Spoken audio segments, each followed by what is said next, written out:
the individual will drink, therefore increasing blood pressure via the mechanism of increased venous return. Angiotensin II will also increase the amount of another hormone being produced called aldosterone.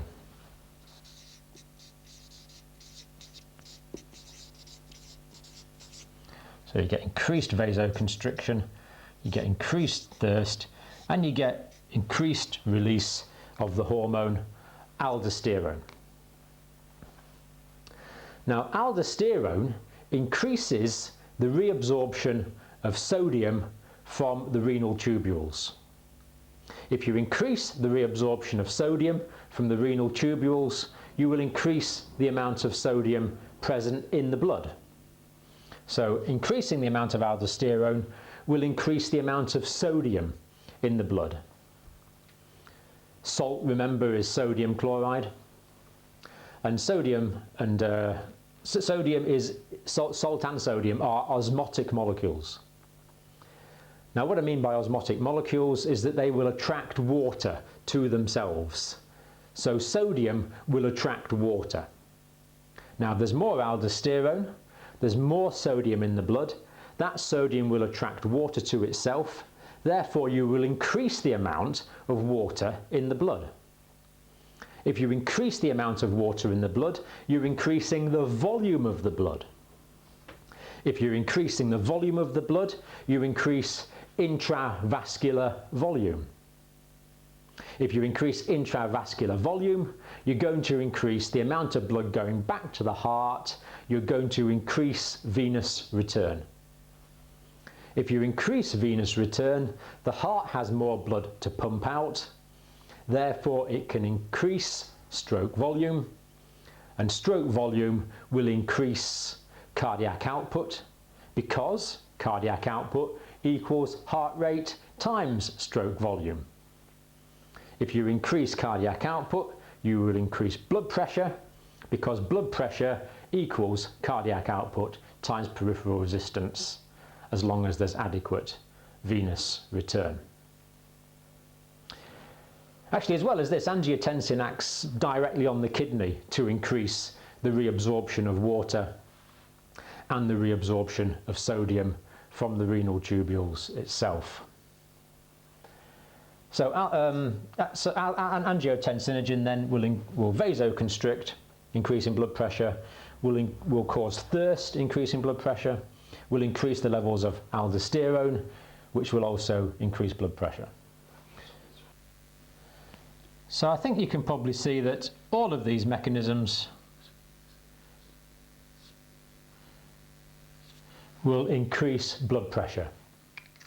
Vasoconstriction increases blood pressure, thirst increases blood pressure, aldosterone increases blood pressure.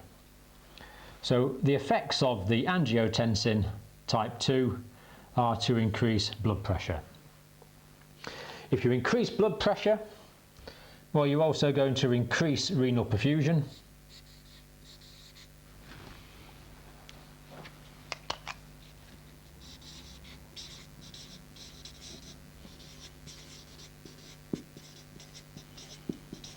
And if you increase renal perfusion, you're going to reduce the amount of renin which the kidney releases. So here we have a whole homeostatic control of blood pressure. When the blood pressure is low, it's detected in the blood flow to the kidney, and renin will increase blood pressure. When the renin has increased the blood pressure, the blood flow to the kidney will be increased, the blood pressure in the kidney will be increased again, and the amount of renin that is produced will be reduced.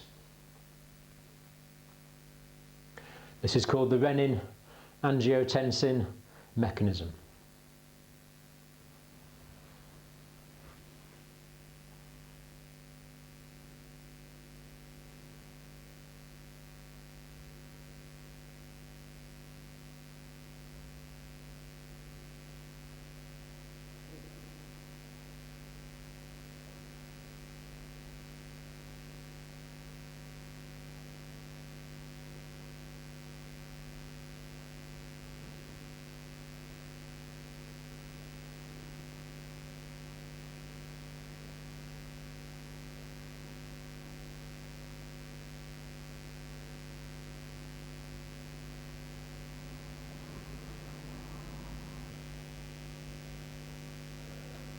renal.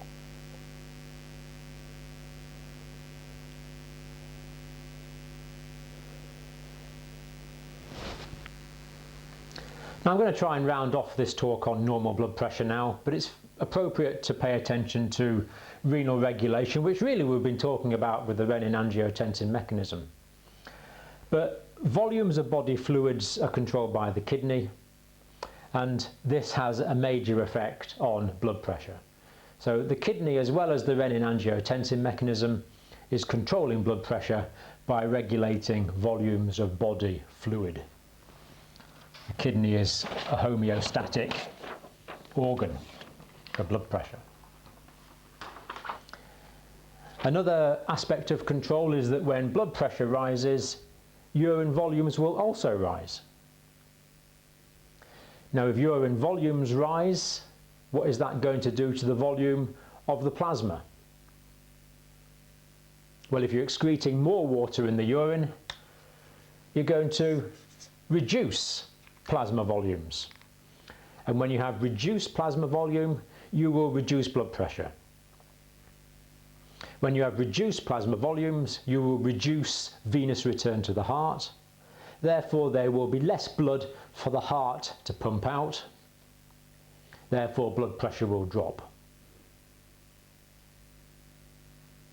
Incidentally, this is why some patients with high blood pressure respond very well to relatively small doses of diuretic. It increases the blood volume, the diuretic reduces blood volume. The diuretic reduces blood volume, therefore it reduces venous return, therefore it reduces cardiac output, therefore it will reduce blood pressure. But normally when the blood pressure rises, more urine is produced, lowering plasma volumes, therefore lowering blood pressure.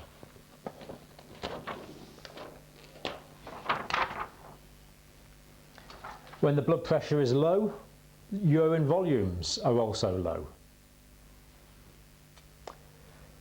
So the kidney needs a blood pressure to produce urine. So when the blood pressure drops, urine formation also drops. But of course, this is also a defense mechanism. It's defending the body against further fluid loss. And in fact, if the blood pressure drops sufficiently, urine production will stop altogether. There can be an acute renal failure. We want to prevent that happening, of course.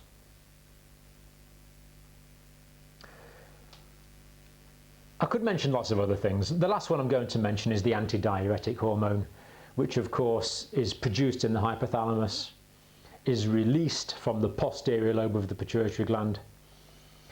It increases the reabsorption of water from the renal tubules. If it increases the reabsorption of water from the renal tubules, it decreases the urine volumes, therefore it conserves intravascular volume.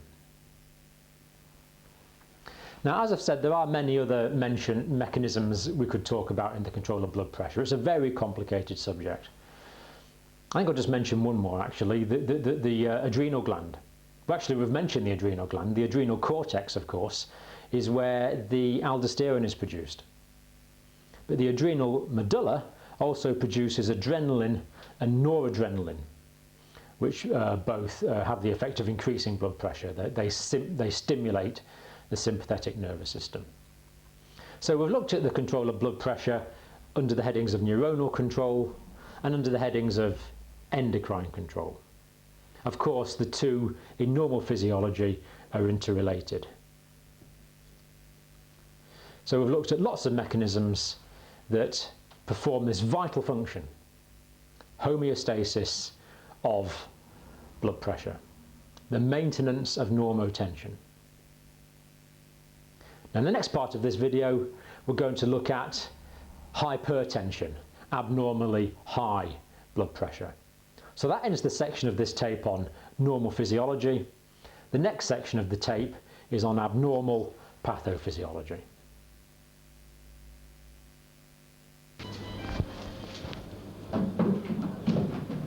What we're looking at here is a trace on a monitor taken from a intravascular probe measuring the pressure actually directly inside the radial artery. So a line has been passed into the radial artery and the blood pressure ABP is being measured directly, ABP arterial blood pressure. Above you can just see the ECG trace looking at the cardiac activity, and below you can see the monitoring of the central venous pressure. We can see the blood pressure rises when the heart contracts, the systolic pressure, and we can see it falling in between cardiac contractions, the diastolic pressure.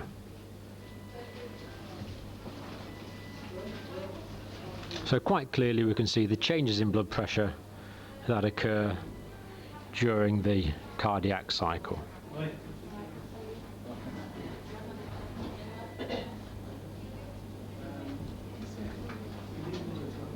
So the average blood pressure here, measured directly in the radial artery, changing slightly, but round about 118/81.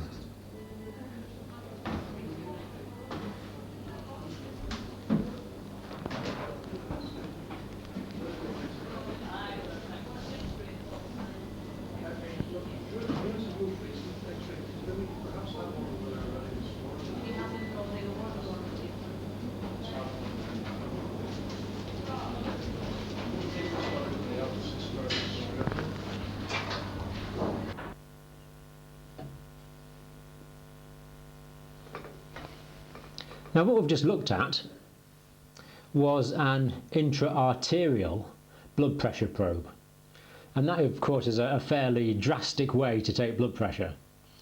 So I'm pleased to say that normally we don't need to stick lines into people's arteries to record blood pressure, although that is of course the most accurate way to record blood pressure. But normally in the clinical situation we'll use something like this. We'll have an ordinary stethoscope, and we'll also have our fingertips because the palpation of the pulse is very important. And we'll have a device something like this. This is called a sphygmomanometer. These days of course there's many electronic devices that will record blood pressure for you, but this is the old-fashioned standard way to do it, so it's the way that all student nurses should learn. What we're going to do now is estimate the blood pressure using the sphygmomanometer in a real situation. So I've got my stethoscope, I've got my fingertips, and I've got the cuff from the sphygmomanometer. Now in here there is a bladder, and I can inflate this bladder with air. And if I turn this clockwise, turn the valve here clockwise, then from this bubble I'm able to pump air into the cuff. When I turn it clockwise, I'm able to let the air out of the cuff. Now that's no good unless I know what the pressure of air in this cuff is. So to know what the pressure of air in the cuff is, I need to connect it up to my mercury scale on the sphygmomanometer. And I do that by connecting that up and making sure I've got an airtight seal here between the cuff and the mercury scale.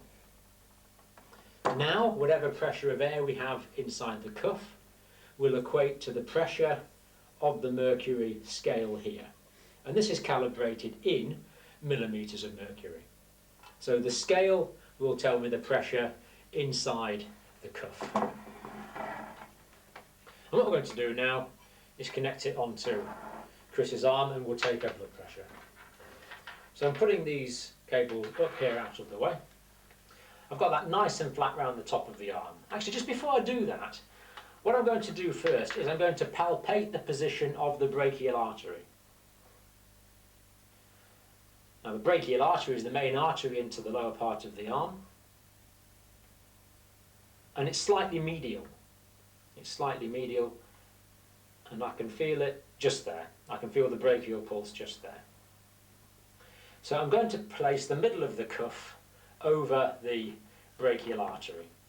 And this cuff is actually just about the right size for Chris's arm, because if the bladder is too small, you'll tend to get an overestimation of the blood pressure. If the bladder is too large, then you'll tend to get an underestimation of the blood pressure. So this cuff's about right. Remember, if the bladder's too small, you'll overestimate the blood pressure. If the bladder's too large, you'll underestimate the blood pressure.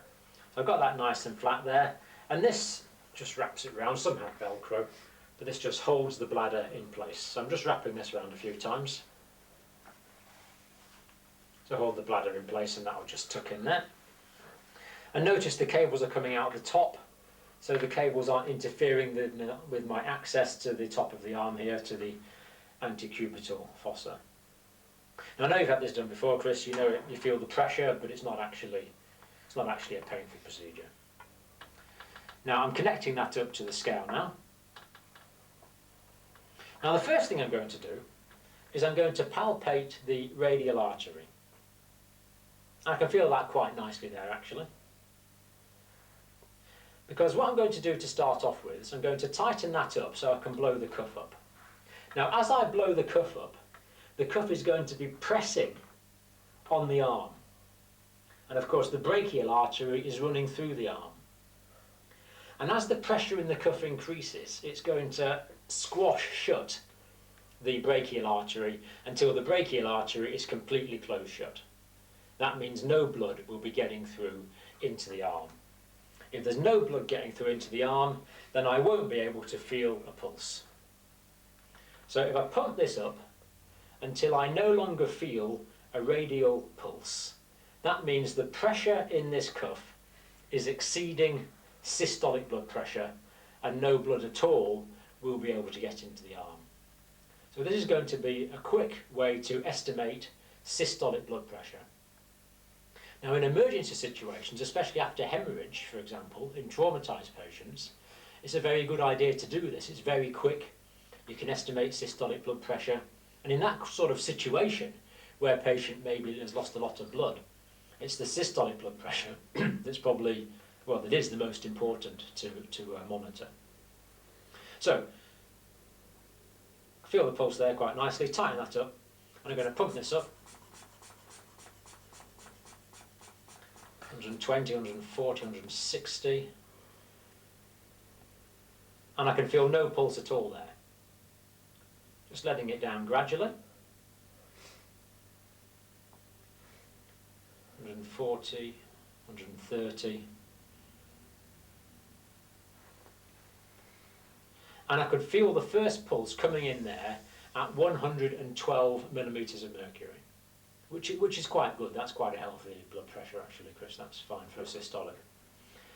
Now, what that means is that when there's 112 millimetres of mercury pressure in here, there's enough pressure squeezing on the top of the arm to completely close off the artery. So very approximately, the pressure of blood in the brachial artery at the moment is 112 millimetres of mercury. Now the next thing to do is to get a more accurate systolic and diastolic pressure with the stethoscope. And normally what you do is you pump the cuff up to about 30 millimetres of mercury above where you think the systolic pressure is. So we think Chris's blood pressure, systolic pressure, is about 112, so I'll pump it up to about 140. And then I'll listen over the brachial artery. And then when we get down to systolic blood pressure, when the heart is actually contracting, it will be generating enough pressure to get the blood through the obstruction of this cuff. So the very first sound I hear will be the systolic blood pressure.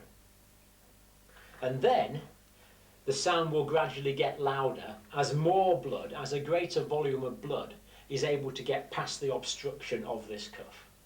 It will gradually get louder. The sound is actually caused by the turbulence of the blood in the artery getting past the obstruction of the cuff. So very often what you hear is nothing at all. Then you gradually let the pressure down, then you hear a very faint tapping. And then the tapping gets louder with each pulse. Then there's one tap, which is the loudest tap that you'll hear. And then there's a fainter tap. And then normally fairly quickly, subsequent taps get quieter until you can't hear it at all. And for most patients, the diastolic blood pressure is when you can no longer hear it. So for most patients, the systolic blood pressure is the very first sound that you hear. The diastolic blood pressure is the very last sound that you hear. Let's try that and see what we get. Some people use the diaphragm side of the stethoscope, others use the cone side of the stethoscope. Some people say that the cone side is actually the most correct, the bell side. I personally tend to use the diaphragm side. So first of all, we're going to palpate the position of the brachial artery. I can feel the pulsation of that just there. And I'm going to put the end of the stethoscope directly over the brachial artery with a little bit of pressure so I can hear the noises clearly.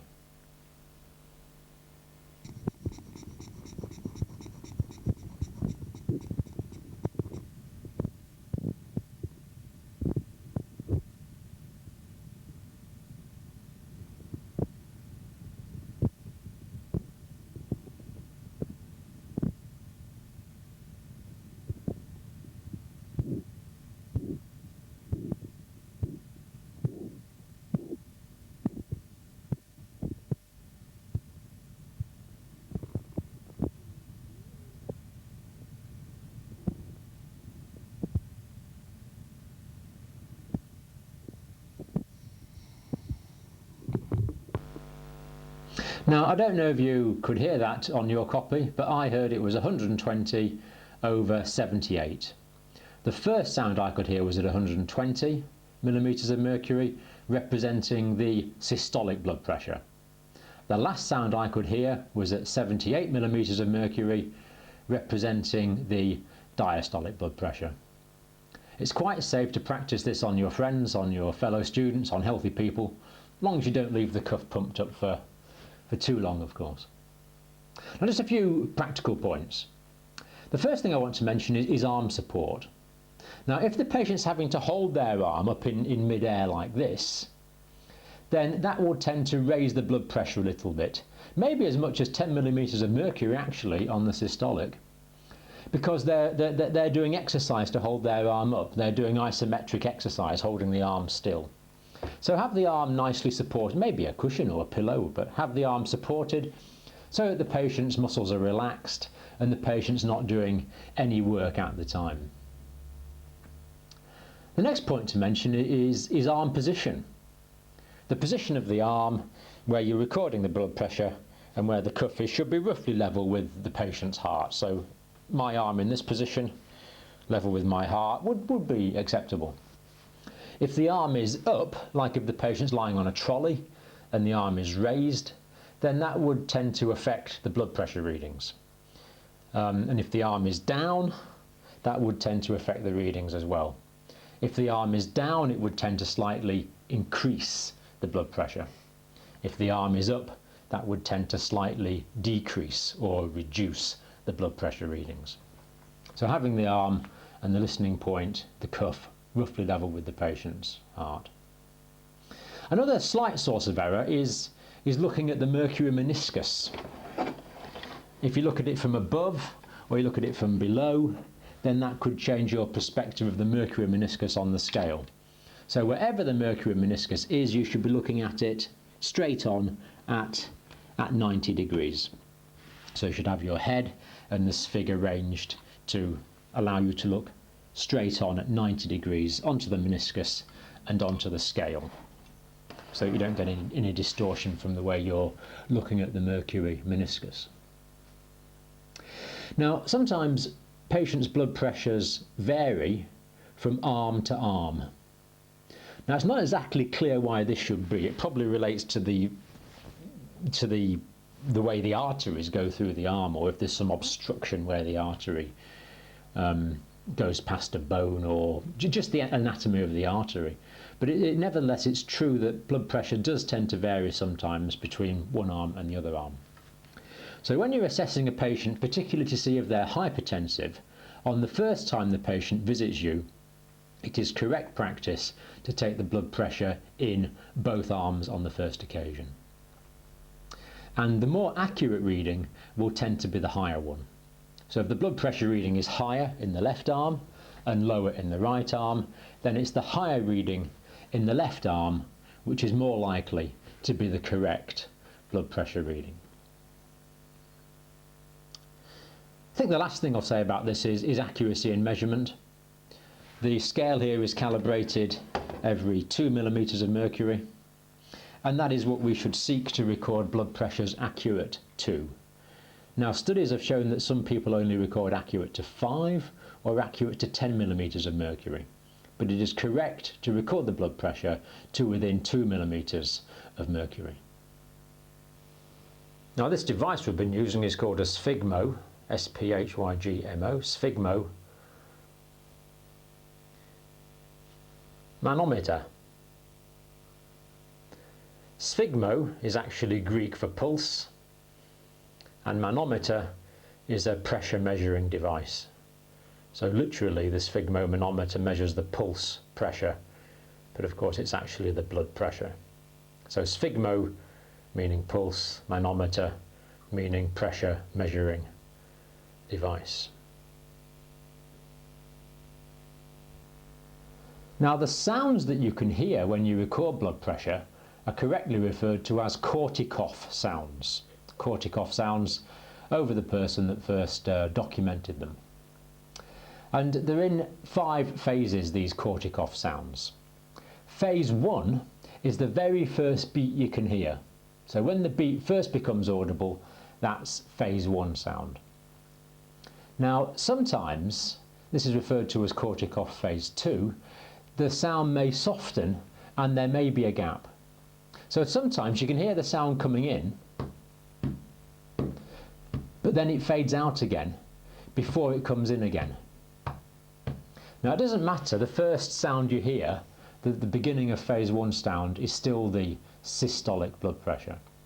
But be aware that occasionally, it doesn't happen that often actually, but occasionally the sound can soften and fade out. It's called phase 2. Now, in phase 3, the sounds become progressively louder and crisper, and this is typically what you hear straight away. So the sounds become louder and nice and succinct, and they're normally quite easy to hear at that stage. But then after the loudest sound, there's one sound after that where it starts to go more muffled. The sound after the loudest sound. Now, I actually, in clinical practice, call this the change. I say it's where it changes. Correctly, it's referred to as phase 4 Korotkoff sound. The distinct, abrupt onset of a more muffled sound. So phase 4 Korotkoff sound, the change. Phase 5, very quickly after the change, so you get the loudest beat and you get the phase 4, which is the softening sound. Then fairly quickly after that, the sound normally goes away altogether. And the point at which you can no longer hear the sound at all is the phase 5. But the clinically important ones are the very first sound you can hear, the systolic. The first muffled sound, which I call the change, which is really the phase 4, and the last sound you can hear, which is really the phase 5 Korotkoff sounds. Now, there's been quite a lot of debate about, no one debates where you should take the systolic pressure. Everyone in the world agrees that that should be the very first sound that you can hear. But there's been quite a lot of debate as to where the diastolic sound should be recorded from. Now, if you compare the Korotkoff sounds with intra-arterial measurement, then in the vast majority of people, it's the phase 5 Korotkoff sound that correlates best with the diastolic blood pressure. So for most people, it's the very last sound that you hear that constitutes the diastolic blood pressure. But it has been argued that there are some exceptions to this. And these exceptions are pregnancy, severe anemia, old people, and children. So that is pregnancy, severe anemia, very old people and very young people. And for them, for these groups of people, it's been argued that the first muffled sound, that is the change or the phase 4 Korotkoff sound, would be the most accurate sound to record the diastolic blood pressure on. So in these people, anemia, pregnancy, the very old and the very young, it's good to note where it changes as well as where the sound actually fades out. Let's just review that here on the notes. We're talking about the sounds, the Korotkoff sounds. Now, even if you're using electronic measuring devices, it's very good to listen to these from time to time. So phase 1 is the first beat. That is the systolic blood pressure. There may or may not be a phase 2. Many times there is not a phase 2, but the sound may soften and there may be a gap where no sounds are audible for a short period of time. There's always a phase 3, where the sounds become progressively louder and crisper. There's always a phase 4, the distinct, abrupt muffling of the sounds. It is the very first sound after the loudest sound, phase 4, or the change. And finally, phase 5, the point at where the sound completely disappears. So always record the first and the last sound, the first sound equaling systolic blood pressure, the last sound equaling diastolic blood pressure. So it's the first and the last. Apart from in pregnancy, severe anemia, the elderly and children, where the phase 4 or the change may more accurately represent the diastolic blood pressure.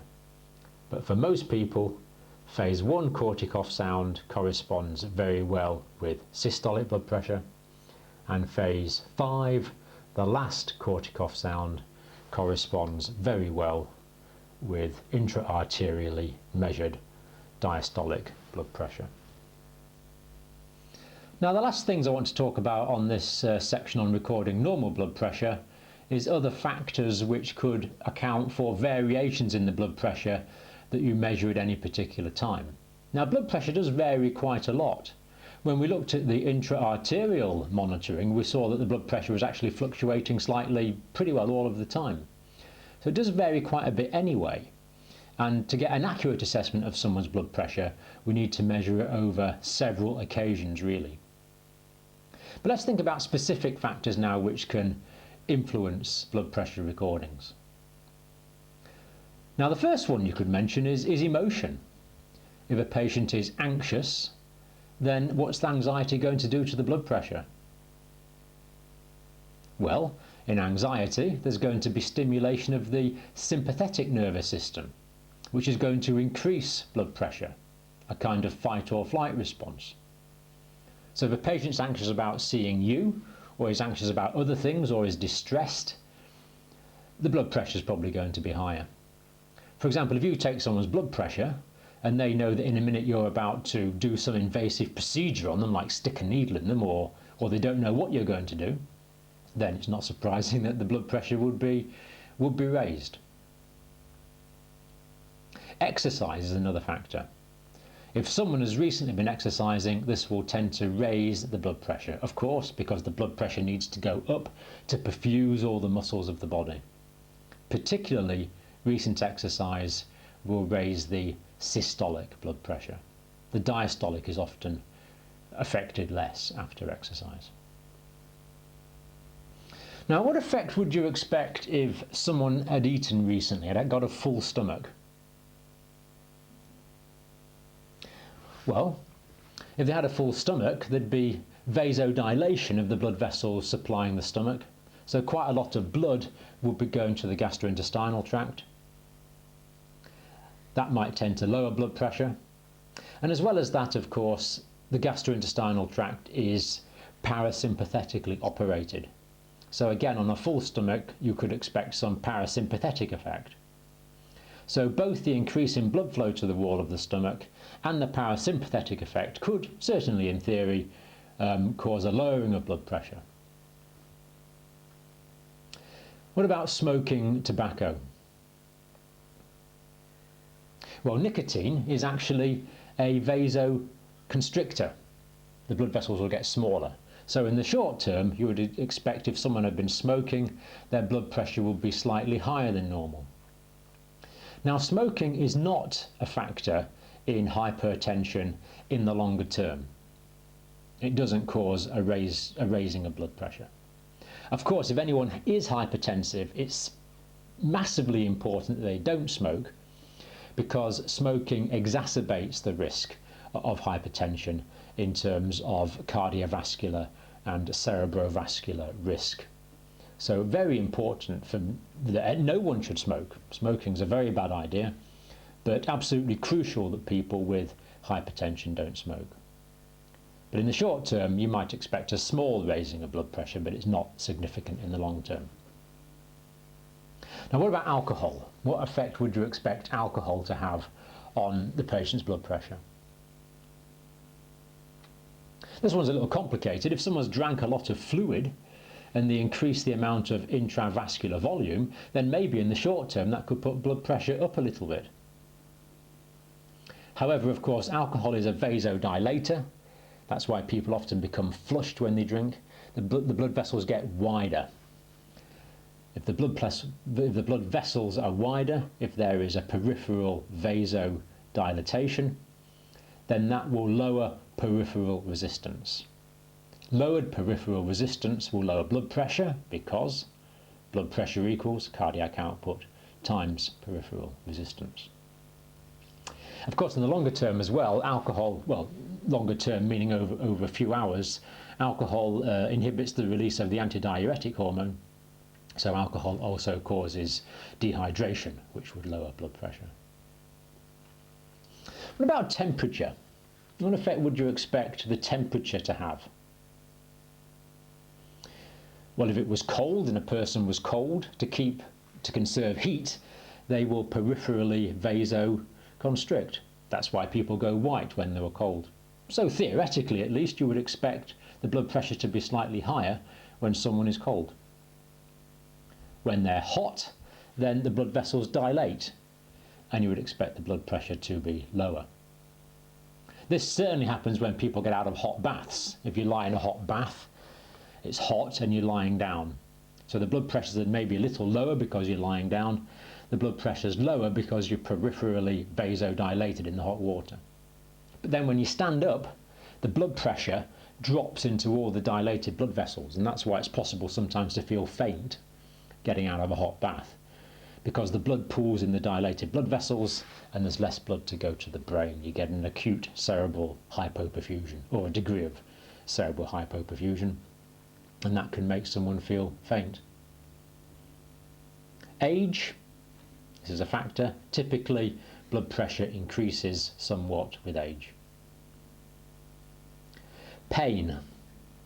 What effect would you expect pain to have on blood pressure?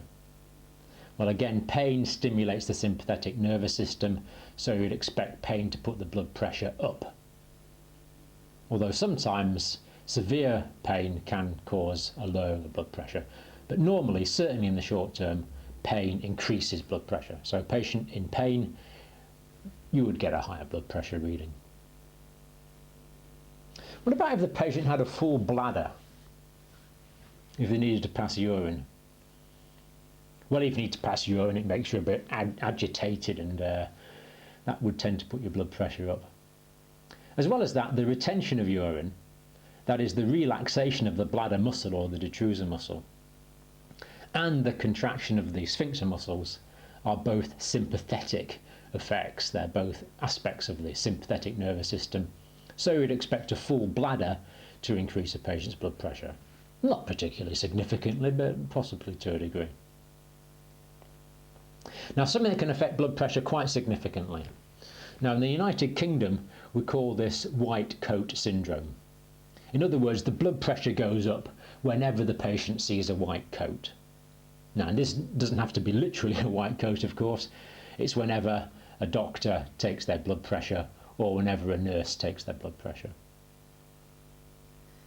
This can raise the blood pressure quite significantly. Now, this can be clinically significant, or sometimes it may not be so clinically significant. The challenge is, of course, to take the blood pressure over several occasions and to use your communication and interpersonal skills to relax the patient, so you're taking the blood pressure when the patient is relaxed. If you like, metaphorically, you need to take off your white coat, and just one person taking the blood pressure of another person, as opposed to a professional doing this in a kind of formal situation. Now, blood pressure does have a circadian variation. That is, it varies throughout the 24-hour day cycle. Blood pressure is lowest when you're asleep. In the morning it tends to be a little lower, and it tends to get higher in the evenings. Not a great effect with most people, but certainly when you're awake your blood pressure is higher than when you're asleep. Posture can make a difference. Again, it depends on the individual. Normally you would expect blood pressure to be a little higher when the patient's standing as opposed to when they're sitting, and a little higher when they're sitting as opposed to when they're lying down. Sometimes this doesn't make very much difference actually in many people. And of course we mentioned the arm. If you're first assessing a patient on their first visit, try it in both arms and see which arm the blood pressure is highest in, and that is most likely to be the correct reading. So really quite a few factors to think about if you want accurate, consistent blood pressure readings.